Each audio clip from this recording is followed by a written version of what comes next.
સાંસદ રામ મોકરિયા પાસે 70,000ની લાંચ છે તે માગવામાં આવી છે। સીધા રામભાઈ મોકરિયા સાથે વાત કરશું કે તેઓ શું કહી રહ્યા છે, કારણ કે 70,000ની લાંચ તેઓ પાસે માગવામાં આવી છે। આ બાબતે તેઓ શું કહી રહ્યા છે, સીધા રામભાઈ મોકરિયા સાથે વાત કરશું કે તેઓ શું કહી રહ્યા છે સમગ્ર બાબતને લઈને।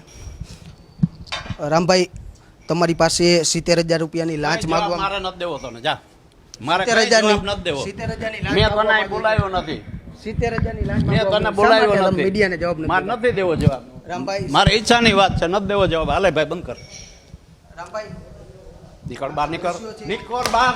જેતના કેમેરામેનને અત્યારે ધક્કો મારીને બહાર કાઢી રહ્યા છે। આ મારું ઘર છે, તારા બાપનું ઘર નથી।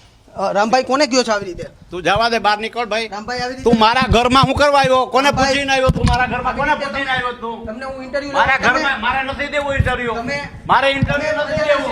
આ મને ખબર છે, આ મારું ઘર છે, પ્રજાના સેવક મારું છો ઘર છે, મારું ઘર છે, મારું ઘર છે। આ જોઈ લ્યો, લખી લ્યો, થાય કરજે જા। શું રામભાઈ, શા માટે તમે મારે કઈ નથી કેવું। મારા ઘરમાં હું કરવા પૂછાવીને આવ્યો? તમે પ્રજાના સેવક છો, અમે પ્રશ્ન પૂછવા કઈ ઘરમાં હોય પ્રજાના સેવક? મેં તમને પ્રશ્ન પૂછવા આવ્યા। પ્રશ્ન ન પૂછાય, બાર હું કહું તો જ પૂછવાનું હોય। ઈ શા માટે એવું હા, એવું જ હોય। કઈ બાપુજી રાજ થોડું છે ના રે ના, એવું કઈ તમે ચોક્કસથી આ રીતે જેતના બેફામ વર્તન છે તે અત્યારે મીડિયા સાથે કરી રહ્યા છે ને 24 કલાક હલાવી રાખજે, 24 કલાક હલાવી રાખજે। હાલે નીકળો છે। આ રામ મોકરિયા હતા સાંસદ, જેઓ અત્યારે મીડિયા સાથે બેફામ ગેરવર્તું કરે છે કેમેરાની, પણ તેઓ અત્યારે ધક્કો મારીને તોડફોડનો પ્રયાસ છે તે કર્યો છે। કેમેરામેન જુનેદ સાથે સની મેળ, વીટીવી ન્યૂઝ, રાજકોટ।